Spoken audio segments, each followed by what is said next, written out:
Bismika Allahumma ahya wa amut. Amut wa ahya, boleh dibalik. Dengan namamu ya Allah aku hidup, dengan namamu aku mati. Ingatlah bahwa Anda akan mati. Minimal saudaranya mati. Mengakhiri hidup 24 jam ini, menjelang tidur langsung ingat mati. Bangun tidur Pak, apa doanya bangun tidur? Bukan doa bangun tidur, itu doa bangun dari kematian. Alhamdulillahilladzi ahyana ba'dama amatana wa ilaihi nusyur. Segala puji bagi Allah yang telah menghidupkan aku sesudah kematianku. Tidak ada kata tidur. Jadi Bapak seharusnya bangun dari tidur langsung ingat bahwa aku baru saja dibangkitkan dari kematian, sehingga menjelang paginya ingat mati, sehingga ketika ke kantor tidak sembarang tanda tangan, ketika ke pasar tidak sembarang bilang belum sampai modalnya padahal lewati modalnya. Tidak ada yang begitu di sini Pak. Kenapa? Karena memulai harinya dengan mengingat mati Pak. Dulu ada bupati di Sulawesi Selatan, dia memesan kepada tukang kayu untuk membuat miniatur Pak, miniatur kuburan. Nah taruh di atas mejanya. Ini bupati Pak. Ya mudah-mudahan nanti bisa sampaikan ke Pak Bupati. Boleh dicoba ya. Atau siapa saja kalau ada pejabat di sini, pesan Pak. Pesan 2, taruh di rumah 1. Tapi nanti takut anak-anak nanti. Taruh di kantor 1, miniatur kuburan. Taruh di atas meja. Setiap kali mau tanda tangan, lihat ini lagi, Masya Allah. Nanti saya akan mati. Pasti begini di tangan tapak kalau mau tanda tangan. Kalau sembarang tiang kita mau tanda tangan. Ini namanya penting ingat mati Pak. Supaya kita mengerem diri daripada kemaksiatan dan makin tamak kepada kebaikan.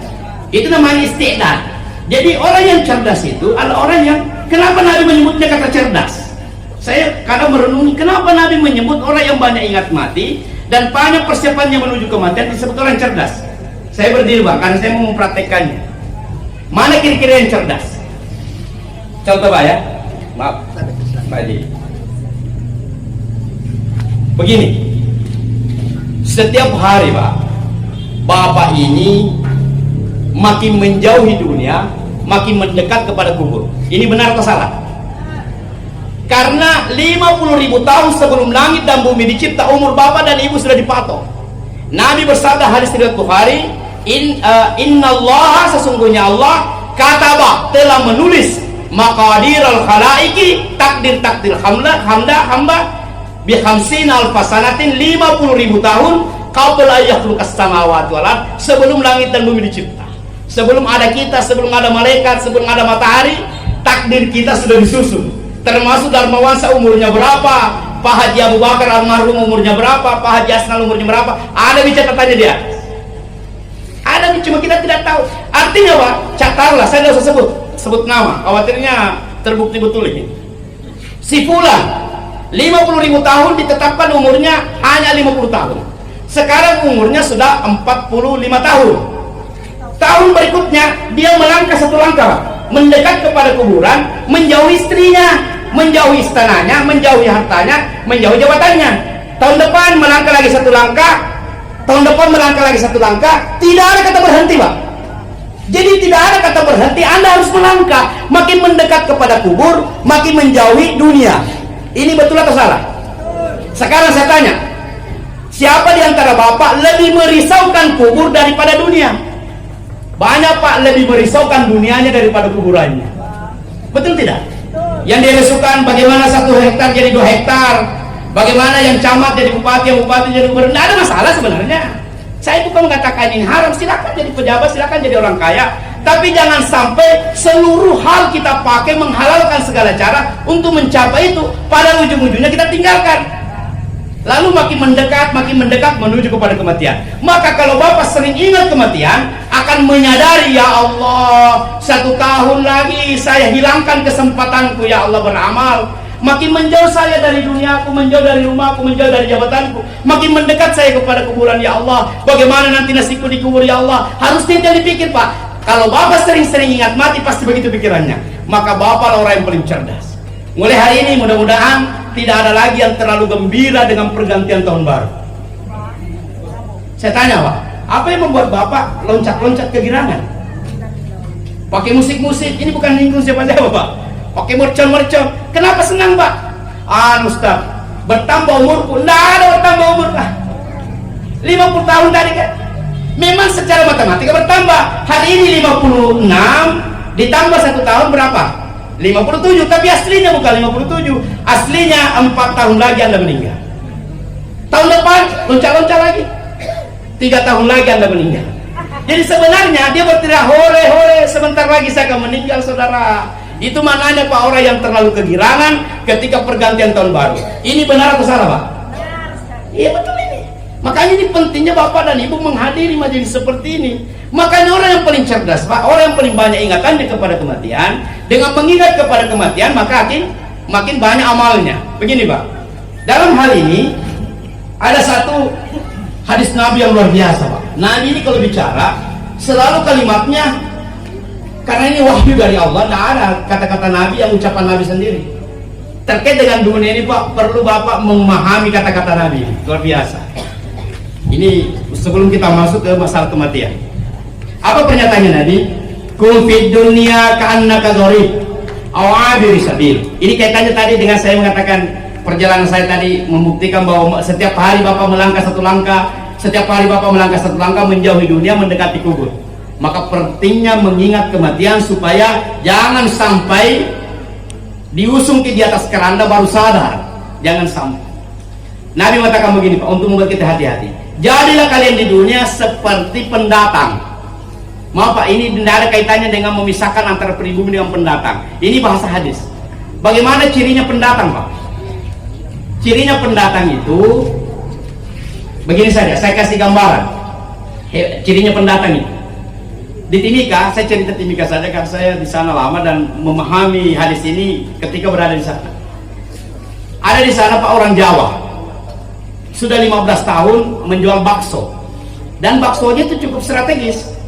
Dan di sana itu karena perputaran uang bagus, seharusnya dalam 1 bulan lumayan penghasilannya, mungkin bisa puluhan juta, Pak, penghasilannya setiap bulan. Tetapi orang ini, hadirin, apa yang dibuat oleh orang ini? Dia hanya menyewa rumah.